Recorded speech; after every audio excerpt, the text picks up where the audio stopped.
اسلام میں جب نبی نے یہاں تک کہہ دیا کہ میری بیٹی فاطمہ اگر چوری کرتی ان کا ہاتھ کاٹا جاتا، یار سیدہ فاطمہ کے ہم 100 دفعہ مر کے پیدا ہو جائیں ان کی خاک کے برابر نہیں ہے. اتنی بڑی بات پیغمبر نے کہہ دی کہ اگر فاطمہ بنت محمد صلی اللہ علیہ وسلم چوری کرتی ان کا بھی ہاتھ کاٹتا. اب کیا رہ گیا بھائی؟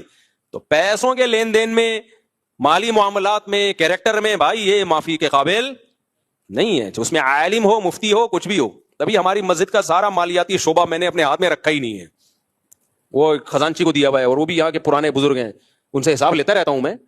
لیکن یہ کہ وہ تاکہ کوئی مجھ پہ انگلی نہ اٹھائے.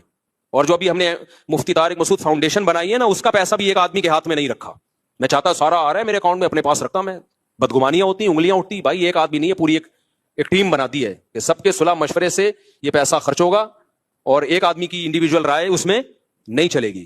تو یہ سب چیزیں مسجد کا امام ہو، مدرسے کا ہو، سب کو کرنا پڑے گا. کیونکہ بعض لوگ بڑے اس میں فراڈی ہوتے ہیں. میں نہیں کہہ رہا امام اور محتمم فراڈی ہوتے ہیں، نہ فراڈی لوگ بھی مدرسے کے محتمم بن جاتے ہیں، بعض دفعہ فراڈی لوگ بھی مسجد کے امام بن جاتے ہیں. تو اس میں پھر علماء اور احترام، یہ ہوا نہیں چلے گی. ان سے بولو بھائی سسٹم میں سب آئیں گے.